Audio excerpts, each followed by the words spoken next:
Et si dans ce monde impitoyable, vous deviez même vous méfier de votre propre bonhomme de neige et de ce qu'il pourrait vous faire avec sa carotte?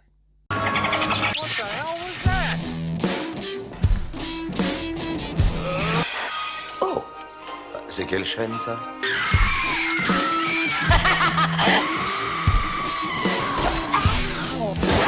La beauté est dans l'œil de celui qui regarde. Hey, this looks like a cool movie.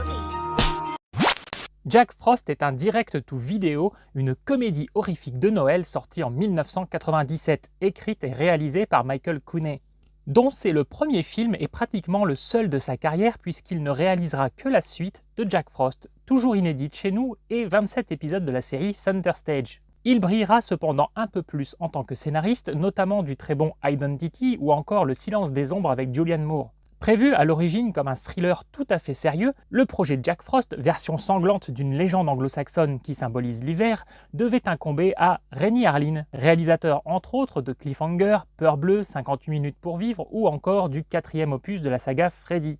Donc pas le genre de mec qu'on appelle pour un direct ou vidéo. Donc que s'est-il passé? Le film devait bénéficier d'un budget confortable de 30 millions de dollars, de décors urbains importants et d'un Jack Frost en images de synthèse. Geena Davis, alors épouse de Renny Harlin, se vit même proposer un rôle. Mais ça sentait plutôt bon ça! Alors que s'est-il passé? Dans un premier temps, Geena Davis a trouvé le scénario catastrophique. Elle a peut-être eu du nez. Et elle préféra tourner dans L'île aux pirates. Ou pas. Mais ce n'est pas l'absence de Geena Davis qui fut responsable des vraies catastrophes qui suivirent. Le projet a soudain été revu à la baisse car la société qui avait initialement accepté de le financer fit faillite quelques semaines avant le début du tournage. C'est alors Prism Entertainment, toujours se méfier quand ça s'appelle Prism quelque chose, qui propose de faire le film pour 500 000 $. Aïe. Sur une durée de tournage de 18 jours. Ouch. Et le film devra même être tourné avec des chutes de pellicule, des morceaux de 30 à 90 mètres restant sur des bobines de 300 mètres, des chutes que les grands studios mettent au rebut. What? Les productions à petit budget achètent souvent ces chutes car elles sont bon marché, mais les acheteurs n'ont aucun moyen de connaître la qualité de la pellicule à l'avance. Oui, bon, dites-le tout de suite si vous voulez tuer le film dans l'œuf, hein, ça ira plus vite. Une avalanche d'emmerdes pour le futur Jack Frost, donc, à qui il manque un réalisateur. Ce sera Michael Cooney, officiant déjà sur le projet au poste de co-scénariste, désigné volontaire puisque de toute façon la production n'a pas les moyens de se payer les services d'un réalisateur. On en est à ce point-là. Faisant effet boule de neige, les emmerdes grossissent encore quand lors de la pré-production, le nouveau réalisateur découvre que le costume de Jack Frost était tout simplement ridicule. La petite production a dépensé 50 000 $ auprès d'une entreprise censée fabriquer plusieurs versions de Jack Frost, mais celle-ci n'a produit qu'un seul bonhomme de neige immobile de 2,40 m de haut et qui était simplement fait de 3 boules de mousse. Je comprends pas là. C'est votre métier, on vous propose un projet, vous dites oui, on vous propose un budget, vous dites oui, et vous en branlez pas une? La fabrique a tout de même créé quelques accessoires pour le costume. Trop investi les gars. Reposez-vous un peu, hein, vous êtes à ça du burn-out. L'équipe disposait donc d'une tête avec une grande bouche ouverte un peu à la Kermit la grenouille avec des dents, ainsi que 2 ou 3 autres têtes et des bras amovibles. On va aller loin avec ça. Faute de budget pour le modifier, Cooney a la bonne idée de rattraper le tir en changeant le style du scénario. Hors de question de se prendre au sérieux. Ce qui est malin, comme ça placera tout de suite le film dans la catégorie comédie horrifique et non pas un futur nanar, voire un navet. Cooney sait qu'il n'a pas grand chose entre les mains et au lieu de faire semblant que tout va bien, il prévient tout le monde qu'il fera un film ayant conscience de ce qu'il est. La seule chance pour l'œuvre d'avoir un peu de crédit. Dans le sens avoir du mérite, hein, pas dans le sens thune, hein, parce que là c'est niette. Il n'y aura pas de rallonge, pas la peine de venir gratter à la porte du banquier. Cela dit, pour une fois, la banque ne va emmerder personne. Comme quoi, tout peut arriver. Il revient à la banque, suite à la faillite de l'ancienne production, de superviser le film. Mais clairement... Une banque, c'est une banque, comment vous dire? Une banque, c'est une banque, si vous voulez. Donc le comment se passe le tournage et ce que les gens font sur le plateau, elle s'en bat le coffre-fort. La seule exigence de la banque, c'est que le film dure 90 minutes. Pour le reste, le cinéaste est libre de faire tout ce qu'il veut. Un véritable luxe assez rare dans la profession. Du coup, c'est dommage d'avoir un si petit budget pour une si grande liberté. Et comme si l'équipe n'avait pas déjà les 2 pieds dans la neige comme ça, elle dut faire face à de bonnes conditions climatiques. Et pour une fois, c'est un problème, puisque c'est un film se passant en période de Noël où la neige est un élément central. Le film a été tourné en hiver, mais durant une année de sécheresse. Le film fut tourné en 1994 et pourtant il resta inédit jusqu'en 1997 à cause de la banque. Ah bah voilà, ça c'est une banque comme on les connaît, avec de la fisse de puterie et tout ça, tout ça. Le banquier en charge visionna le montage final et jugea, alors qu'il est banquier et pas du tout critique de cinéma, que le projet était invendable. Toi, je vais te montrer de sombres merdes qui sont sorties avant ce film et qui se sont vendues, tu vas comprendre ta douleur. Le film est mis de côté pendant 3 ans jusqu'à ce qu'un jeune responsable marketing de chez Apex Entertainment tombe sur le film et considère qu'au contraire, il y avait un bon potentiel.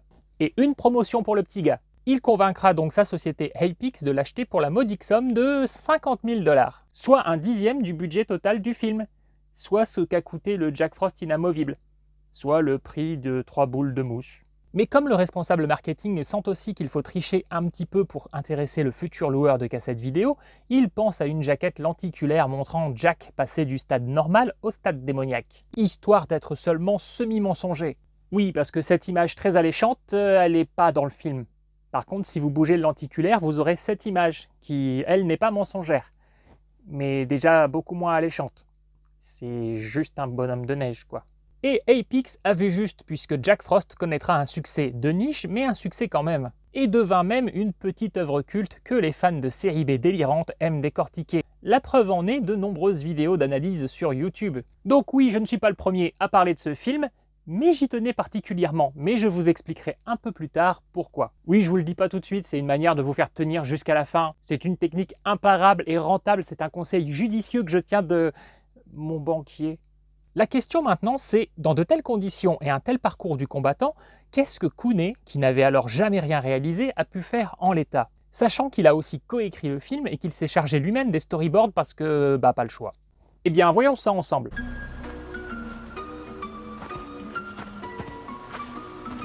Le film s'ouvre sur le nom des acteurs et actrices inscrits sur les décorations d'un sapin de Noël et sur les voix hors champ d'une petite fille s'adressant à son tonton. La voix de la petite étant celle de Dorothée Pousseau en VF. Dorothée Pousseau, c'était la voix des Sœurs Olsen quand j'étais petit. C'est une voix que j'ai adorée, c'est la voix de Vanellope dans Les Mondes de Ralph et c'est surtout la voix de Margot Robbie et pour moi de Harley Quinn. Mais j'adore ce que vous faites! Pourquoi cet aparté? Juste pour vous dire que pour moi cette voix est très reconnaissable. Mais on va y revenir. La petite fille réclame une histoire qui fait rire et qui fait peur. Et elle va en avoir pour son argent de poche car son tonton, qui a visiblement forcé sur le lait de poule, a oublié qu'il s'adresse à une enfant. Tuer les gens, il enfonçait des couteaux dans leur figure, leur découpait le ventre et leur frappait sur la tête jusqu'à ce que leur cerveau en sorte. Je vais peut-être vous dire ça parce que je viens du Nord, mais ne laissez jamais votre enfant avec le tonton. Jamais. Peut-être que ses parents ne l'avaient pas assez embrassé, peut-être qu'ils l'avaient trop embrassé. Jamais, je vous dis. L'histoire de Tonton Zonzon commence sur le transfert du tueur en série prisonnier Jack Frost vers son lieu d'exécution. Du Jack Frost rôti sera servi à minuit. À l'arrière de la camionnette, Jack sympathise avec son gardien. Passons maintenant à un petit problème d'arithmétique. Si le camion A transportant un prisonnier sanguinaire roule sur une route enneigée à plus de 60 miles à l'heure et croise la route d'un camion B transportant des produits dangereux conduit par un chauffeur qui se verse 2 centilitres de boisson chaude à la seconde dans son gobelet, quel sera le résultat de la collision? Eh bien cela donne un geyser de liquide corrosif qui ronge le corps de Jack sous l'œil perplexe de l'un des gardiens et la mutation des gènes de Jack Frost avec la neige. Bon, cela dit, c'est pas beaucoup plus con que les transformations de super-héros. Pendant que Jack Frost devient encore plus givré qu'auparavant, nous faisons connaissance avec la petite famille du shérif local. Chérie, j'ai l'impression que tu es ailleurs. Bah non, regarde à côté de toi, il est toujours au volant de la voiture. Le shérif qui jadis arrêta Jack Frost par le plus grand des hasards alors que le FBI ne parvenait même pas à avoir une piste pour retrouver ce sombre individu, une piste noire. Et autant dire que Jack garde une certaine rancœur envers le shérif. Souviens-toi de ce visage, la prochaine fois que tu le verras, je foutrai toute ta vie en l'air. Comme tout est super bien timé, le shérif sort de son flashback pour réaliser qu'il y a eu un accident entre un fourgon de transfert et un camion de produits dangereux. Mais comme il n'est que shérif local et que c'est une affaire fédérale, on l'envoie poliment circuler, il n'y a rien à voir. Ça s'est soldé comme un prier d'aller me faire fiche. Pendant ce temps, l'agent Manners du FBI veut interroger le témoin à l'abri des oreilles indiscrètes, mais ce dernier semble se méprendre sur les intentions de l'agent Manners. Venez, nous allons faire une petite promenade.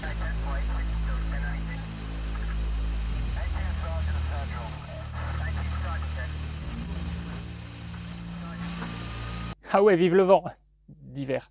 Le fils du shérif, qui a la voix de Dorothée Pousseau, hein? Ah oui, ça devient un peu troublant pour moi qui adore cette voix sur plein de personnages féminins, de la voir sur un gamin agaçant, pléonasme.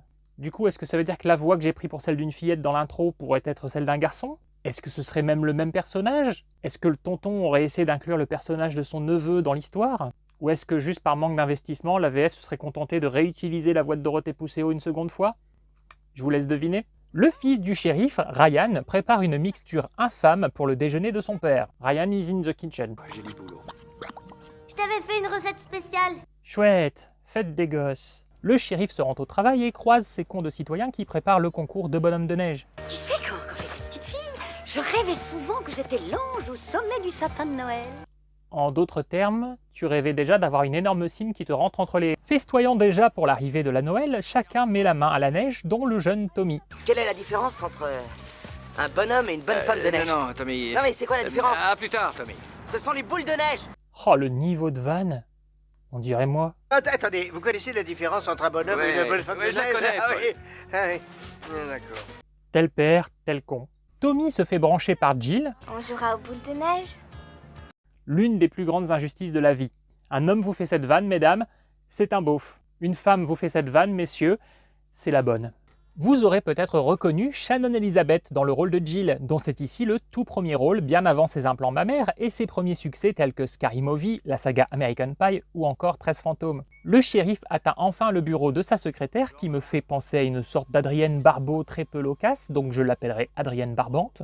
Qu'est-ce qui se passe? Quelqu'un est mort? Ce premier meurtre met la petite ville en émoi, mais pas Ryan, qui décide de customiser le mystérieux bonhomme de neige sans accessoires qui a poussé dans son jardin. Ryan is in the garden. Alors qu'il joue sagement devant sa propre maison, le petit Ryan se fait emmerder par une bande de jeunes cons. J'espère qu'il va se casser la Qu'est-ce que gueule. t'as dit? Je pense que ton vœu sera exaucé.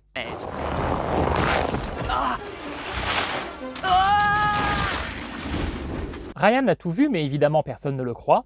Tu crois que c'est facile? Le père du petit merdeux décapité, en deuil, se fait hacher menu. Veux que je te dise, c'est pas bon de fumer trop de hache. Je suis en train de réaliser que mon niveau de vanne est proche d'une VF de film bis des années 90 sortie directement en vidéo. Bon, tant pis. Vous remarquerez au passage qu'il y a un petit souci avec la taille du manche de la hache qui ne peut absolument pas être rentré aussi profondément sans transpercer la tête. Et ça n'aurait aucun sens qu'un bâton aussi dur puisse rentrer et suivre la courbe de la gorge pour rentrer aussi profondément. J'ai soudain des souvenirs qui me contredisent. La mère endeuillée recevra aussitôt la visite de Jack Frost capable de se liquéfier et de se reformer à volonté. C'est bizarre.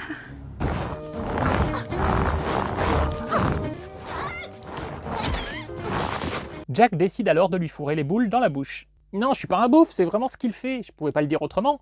Enfin si, j'aurais pu dire décoration de Noël, mais c'est moins drôle.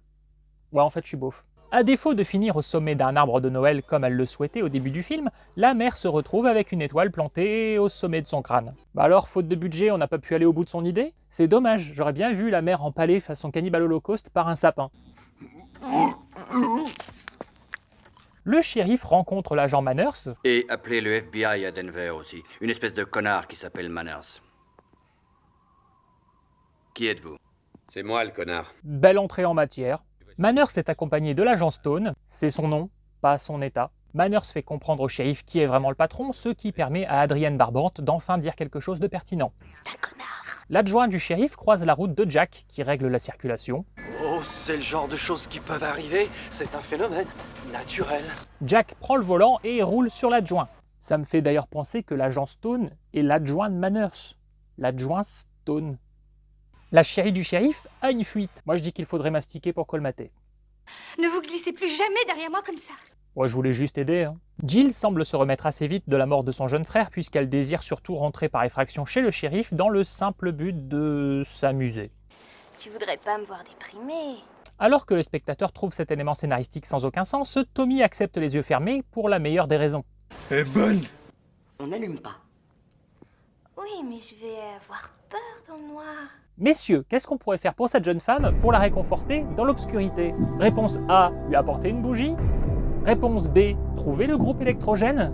Réponse C, lui apporter un plaid. Réponse D, la ramener dans un endroit qui lui appartient et où il y a du chauffage. Je suis sûr que vous vous attendiez au moins à une réponse plus vicieuse. Je vais avoir besoin d'un grand garçon pour veiller sur moi. Nul doute que les garçons deviennent grands à ton contact, Shannon.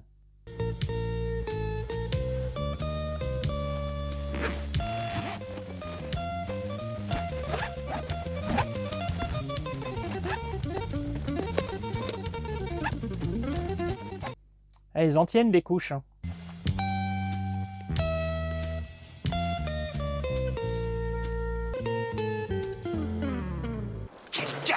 On remarquera que pendant que Tommy est à 2 doigts de se faire péter le bouchon tout seul dans la cuisine, Jill se sèche les cheveux. Remarquez aussi que dans la plupart des films d'horreur, il peut se passer un cataclysme auditif et jamais la fille qui se sèche les cheveux n'entend rien. Ici, Jill se sèche et en plus écoute de la musique et entend tout de même la petite boule de neige contre le carreau, avant de s'en foutre comme dans tous les films d'horreur et elle n'entendra pas les prochains bruits, pourtant beaucoup plus forts.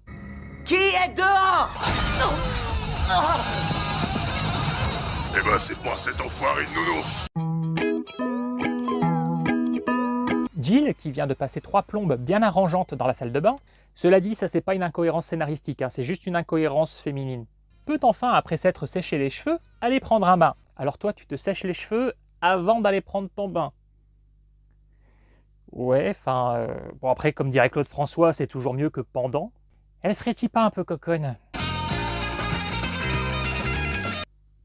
Bon ok, je l'ai peut-être jugé un peu vite, on va lui laisser une chance. Ne jamais rester sur un a priori, elle a beaucoup de qualités, Shannon. On devine que l'eau du bain est en fait constituée de Jack Frost, ce qui devrait me faire me demander pourquoi l'eau semble à la bonne température pour Shannon, mais je me pose pas trop de questions durant cette scène. Non, pas d'eau froide. Non, c'est vraiment gelé. Et hop, cône glacée.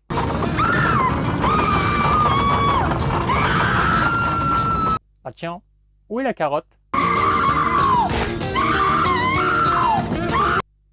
Oui, cette scène ressemble bien à ce que vous croyez. J'aime les gros câlins. Le gag est drôle, mais le faux raccord aussi, car la main est censée être bloquée à l'intérieur du corps de Jack. En tout cas, j'espère que tu as pris ton pied, chérie. C'est ça qu'on appelle avoir quelqu'un dans le nez? Quelques minutes plus tard, Adrienne Barbante pense ramasser une simple écharpe devant le poste de police, mais il s'agit de Jack, qui est aussi rapide dans ses ébats amoureux que dans ses déplacements d'un coin de la ville à l'autre. Les armes à feu le laissent de glace, l'agent du FBI tire sur Jack au stade liquide, avant de réaliser que tirer dans de l'eau, ça ne sert à rien. FBI, fausse bonne idée. Le shérif découvre que le sèche-cheveux peut devenir une arme de défense, même si le fil est un peu trop court. Cette découverte leur font comprendre que la chaleur pourrait être le point faible d'un homme de neige. Je suis un génie. S'ensuit un long plan à suspense inutile, histoire d'atteindre les 90 minutes exigées par le banquier. Une banque, c'est une banque, si vous voulez.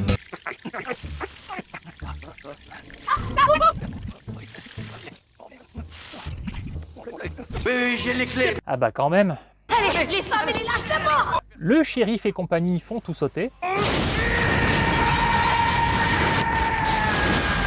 Mais Jack se la joue T-1000 et se reconstitue tant bien que mal. Eh, regardez les mecs, je suis un Picasso.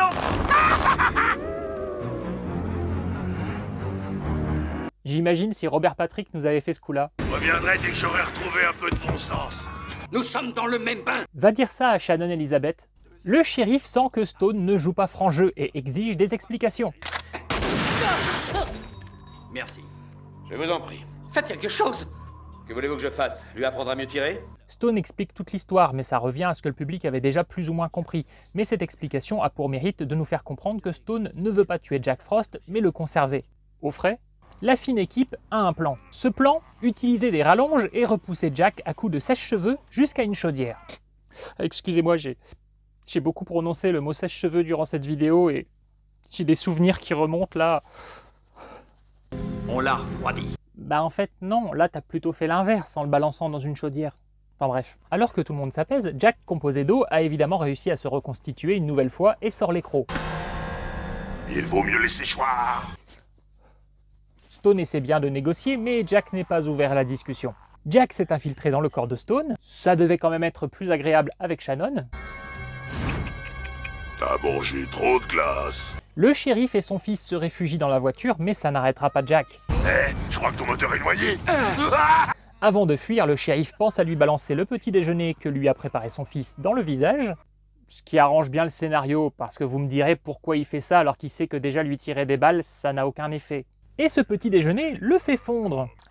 Encore. Chérie, qu'est-ce que tu as mis dans ta recette? Désolée. Non, c'est bien que tu l'aies fait. Je voulais pas que t'aies froid. Chérie, qu'est-ce que tu as mis dans ta recette? De l'antigel. Oui, bon, ok, grâce à lui, on va pouvoir sauver la situation, mais quand même, qu'il est con, ce gosse. Jack est très colère, mais pas le temps de riposter, qu'il est percuté. Est-ce que quelqu'un a relevé le numéro de ce camion? Le nouveau plan est de verser tout l'antigel possible dans le camion. En attendant, le shérif compte bien créer une diversion en provoquant Jack. Hé, Jack! Quoi? Quelle est la différence entre un bonhomme et une bonne femme de neige? J'en sais rien. Les boules de neige. Oh, il faut finir ce film. Le shérif tente de ralentir Jack avec du papier.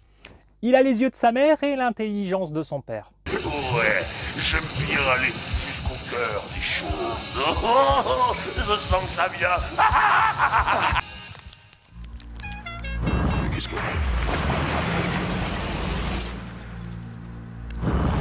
C'est la cavalerie, connard. Le shérif se la joue Mike Brandt et atterrit dans le camion plein d'antigel. Pouf! Parti! Regarde, t'as oublié son bras. Non, Ryan! Mais qu'il est con ce gosse, butez-le, voyez bien qu'il apportera rien à la société. Il faut donc sauver le couillon Ryan, le gamin est sauf. Le corps liquide de Jack mêlé à l'antigel est remis dans des bidons, eux-mêmes enterrés 6 pieds sous neige. Chacun regagne ses pénates, bien heureux que ce carnage soit terminé, mais un dernier plan nous suggère que Jack pourrait bien trouver un jour la force de se libérer. Générique.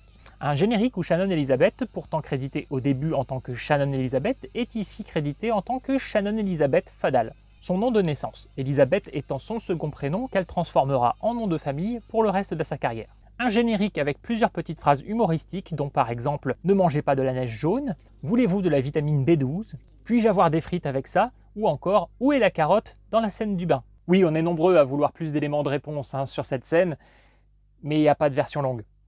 J'ai cherché. Longtemps. Souvent. On pourra aussi remarquer un remerciement aux intempéries ou au manque d'intempéries ayant apporté des contraintes sur le tournage. Et donc concrètement, que vaut ce film maudit qui connut de nombreuses entraves? Joli mot pour dire un tas d'emmerdes.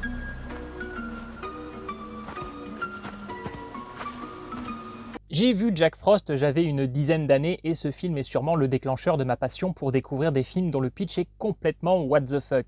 C'est donc sûrement à cause de lui que je suis aujourd'hui sur YouTube à faire cette catégorie de vidéos. Donc si vous voulez vous en prendre à quelqu'un, c'est la faute de Jack. C'est des conneries. J'étais déjà habitué aux films de robots tueurs, de poupées possédées, et j'en passe, mais bizarrement, ce sont des sujets qui me semblaient presque normaux.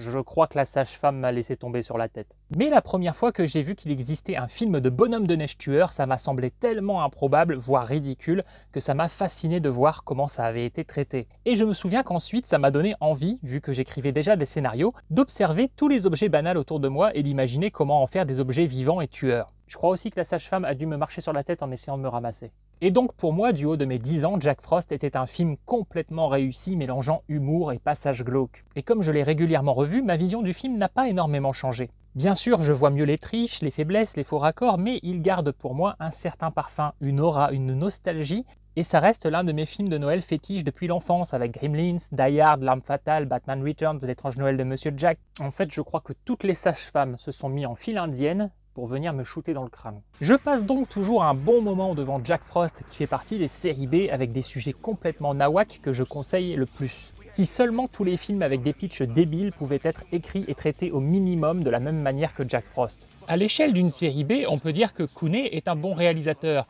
Preuve à l'appui, l'ingéniosité régulière dont il fait preuve pour cacher la misère du projet. Pas les moyens d'abîmer des véhicules et de montrer un accident ? Pas grave, on filmera les deux véhicules avec un découpage dynamique. On montrera la collision au ralenti avec un son humoristique à l'opposé de celui d'un gros accident, puis on créera des mouvements de caméra dynamiques pour simuler cet accident. Certes, ce genre de triche serait ridicule dans un blockbuster façon Fast and Furious, mais pour une œuvre de cet acabit, c'est bien trouvé. Et ce sera ainsi tout le long du métrage. Mention spéciale au monteur, bien sûr, qui collabore à cette réussite. L'humour stupide assumé prête à sourire régulièrement. Le film garde plutôt une bonne cadence, sans pourtant être exempt des quelques travers scénaristiques dus à ce type de production.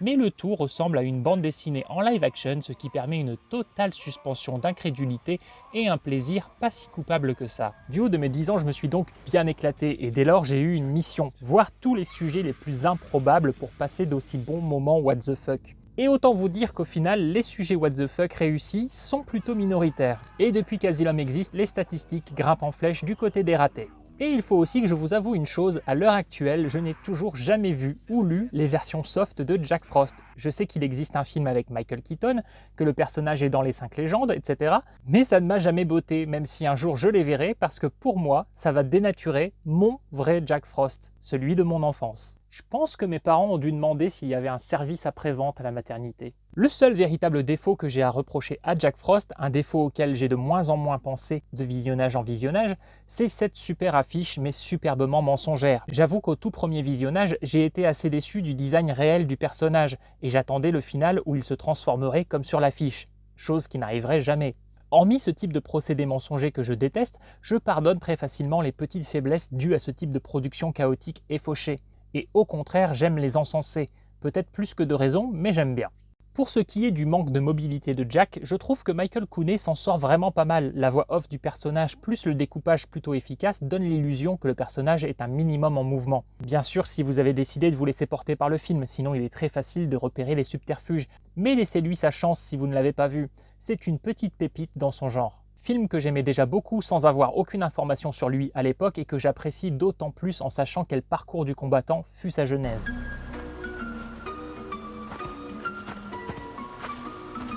Comme mentionné précédemment, la production a été un enfer. Il est donc plus facile de pardonner certains faux raccords comme une pipe qui change de main. Et essaie de ne pas penser à Mia Khalifa quand il dit ça. Les glaçons sur l'église qui vacillent comme s'ils étaient en caoutchouc, ou les moments évidents où le corps de Jack est un costume en mousse et non un corps en neige. Attention à ce que vous dites. Notez dans ce plan que l'on peut voir le câble qui expédie Jack hors du cadre. Par contre, le manque de budget n'explique pas pourquoi le mot cimetière est mal orthographié sur la carte. J'ai manqué quelque chose? Et sinon, à plusieurs reprises, autre défaut tout à fait excusable quand on connaît les conditions de tournage et le manque de budget, on peut voir à plusieurs reprises que les décors au second ou troisième plan ne sont pas enneigés comme les premiers plans.